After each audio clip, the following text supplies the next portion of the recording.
Sheesh, bloody mum called me half of my recording. Now I'm gotta start again. Right.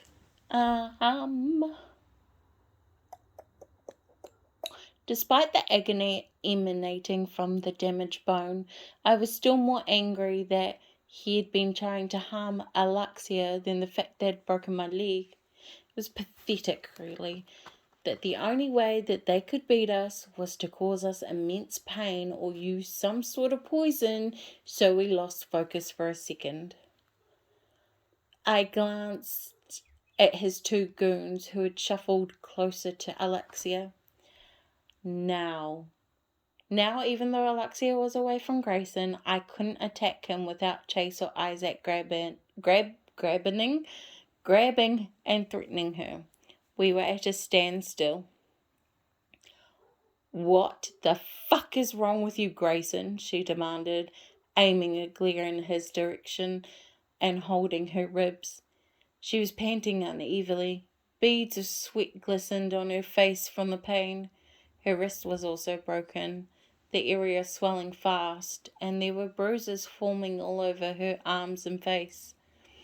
One of her eyes had a cut above it, the blood dripping down into her blackened eye that was almost closed up completely.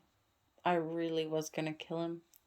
I held my ground and let out a threatening growl. Grayson just stood there laughing like a maniac, before suddenly rounding on me. You ruin everything. You know that?" Grayson screamed. I was taken aback. What the hell was he talking about? It's always been, "Grayson, be more like Knox. Grayson, follow Knox's example. Why do you think I killed that stupid human and still the Alpha forgave you?" He laughed again.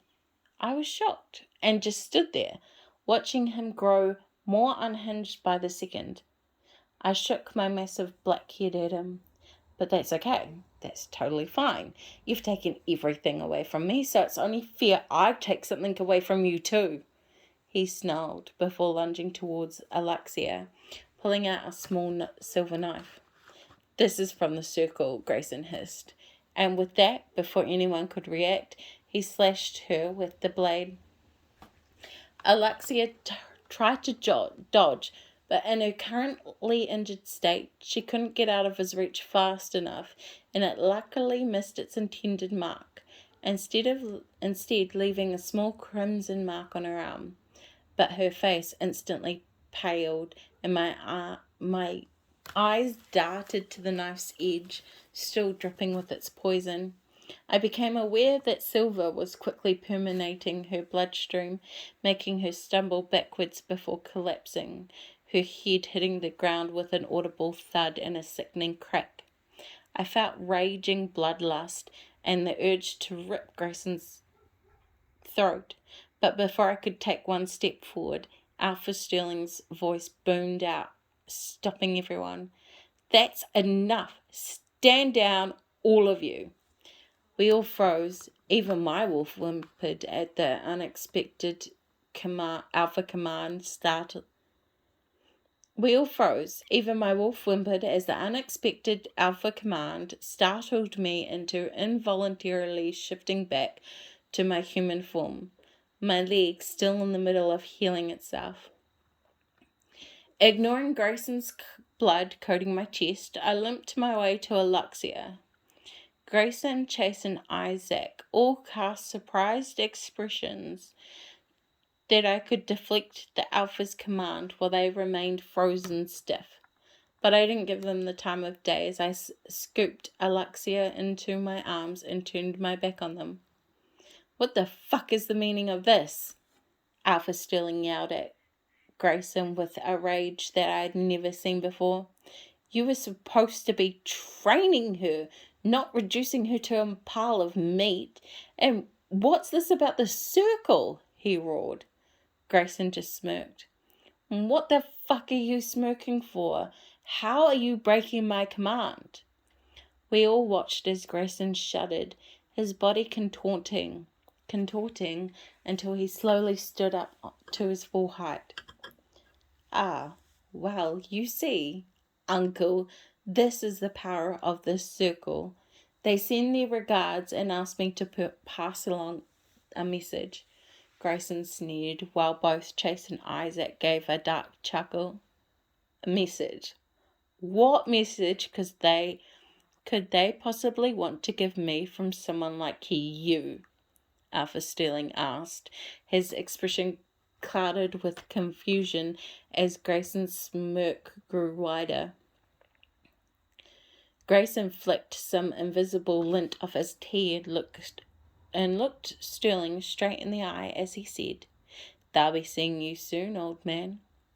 "And that's the message," Arthur Sterling spat, a ripple of surprise flitting across his features before he placed his mask back over his features and folded his arms over his chest.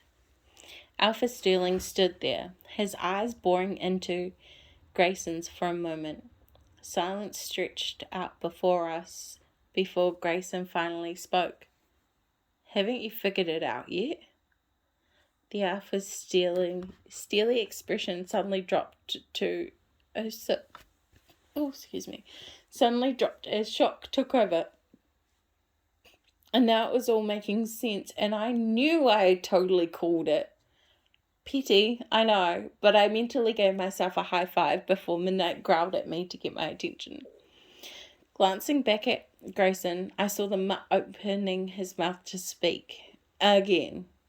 In the world's coldest voice I'd ever heard from him came the words, "I, Grayson Dagon, hereby denounce this Alpha and this pack and accept the tie to this one true circle. Let it be known from this day forward we are unstoppable. And from the first time in my life I saw my Alpha too shocked to act. The pain of the bond snapped, rippling through us as Sterling let out a roar of pain, falling to his knees, unable to stop Chase and Isaac from following suit as all three of them walked away and didn't look back. Grayson turned on his heel and walked away as Sterling blurted out through the pain, "You're the mole. You've been working with the circle for the past few years, haven't you? It was your plot to wipe out the pack." "Why?" Grayson said nothing as he continued towards the thickest part of the forest. Just before he leapt into the underbush and disappeared, he threw me one last smirk. I knew then we would never get the answers we needed or wanted. And then maybe I will do chapter 3 next time if you like chapter 2.